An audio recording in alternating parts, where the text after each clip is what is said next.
देखेंगे हम लोग कि जल का आयनिक गुणनफल क्या होता है। जल का आयनिक मतलब जल में आयनित होना, जल में क्या करना, टूटना।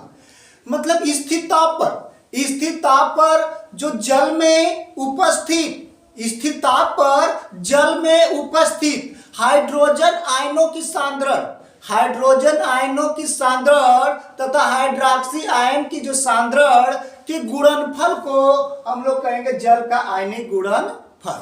मतलब स्थिर ताप पर, किस पर, स्थिर ताप पर, स्थिर ताप पर जो जल का आयनिक गुणनफल होता है, जल का आयनिक गुणनफल होता है हाइड्रोजन आयन का सांद्रण तथा हाइड्रोक्सी आयन का जो सांद्रण होता है उसके गुणनफल को क्या कहेंगे, जल का आयनिक गुणनफल। मतलब हाइड्रोजन आयन का सांद्रण तथा हाइड्रोक्सी आयन के सांद्रण के गुणनफल को क्या कहते हैं, स्थिर ताप पर होता है तो उसे कहते हैं जल का आयनिक गुणनफल। ठीक, जल के आयनिक गुणनफल को Kw से दर्शाते हैं। अब यह पाया गया प्रयोगशाला में, यह पाया गया कि निश्चित ताप पर, मतलब स्थिर ताप पर 2500 सेंटीग्रेड पर, 2500 सेंटीग्रेड पर यह पाया गया कि दोनों के गुणनफल का मान 10 के पावर -14 होता है। 10 के पावर कितना होता है, -14 होता है। ठीक है ना। यदि बोल रहा है कि जो हाइड्रोजन आयन सांद्रण और हाइड्रोक्सी आयन सांद्रण दोनों इक्वल क्या हो जाए, इक्वल होते हैं, तो उस अवस्था में इसमें मान रखेंगे हाइड्रोजन आयन सांद्रण प्लस हाइड्रोक्सी आयन सांद्रण के स्थान पर हाइड्रोजन आयन सांद्रण, दोनों का मान हो जाएगा 10 टू पावर -14। यह हाइड्रोजन आयन सांद्रण है ना, इसके स्थान पर इतना रखा गया, देखिए इसको उतार दिया गया, इसके स्थान पर इतना रखा गया और यह दोनों 10 के पावर -14 है। तो एक एक क्या हो जाएगा, 2 घात बराबर 10 के पावर -14 हो जाएगा। ठीक, और इसका कोई मापांक नहीं, मात्रक नहीं होता, इसलिए इससे मीटर उटर कुछ नहीं रखा जाता है।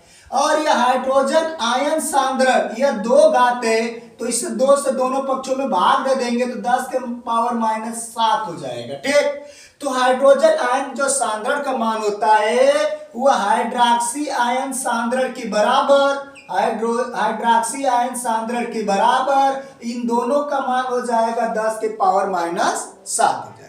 ठीक है ना। अब इसको दर्शाने के लिए सोरेनसन नामक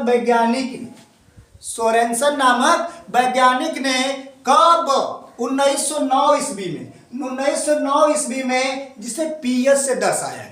जो हाइड्रोजन आयन सांद्रण है उसको दर्शाने के लिए, उसके मान को दर्शाने के लिए पीएच इकाई, पीएच पैमाना दिया, पीएच पैमाना दिया। अब यह पैमाना बोल रहा है पीएच का मान क्या होता है, यह हाइड्रोजन आयन सांद्रण का लघुगणक, ध्यान दे, हाइड्रोजन आयन सांद्रण के लघुगणक का ऋणात्मक भाग होता है, वही पीएच होता है। क्या होता है, पीएच मान होता है। ठीक, अगर यही पीएच का मान अगर 7 से कम हो जाए, क्या हो जाए, 7 से कम हो जाए तो अम्लीय प्रवृत्ति हो जाती है। क्या हो जाती है, अम्लीय प्रवृत्ति हो जाती है। इसी पीएच का मान अगर 7 से ज्यादा हो जाए, 7 से ज्यादा हो जाए तो यह क्षारीय होता है। क्या होता है, क्षारीय होता है। ठीक, यदि इसी पीएच का मान 7 के बराबर हो जाए तो उदासीन होता है। क्या होता है, उदासीन होता है। ठीक है ना। इतना होता है पीएच के मान के बारे में। ठीक।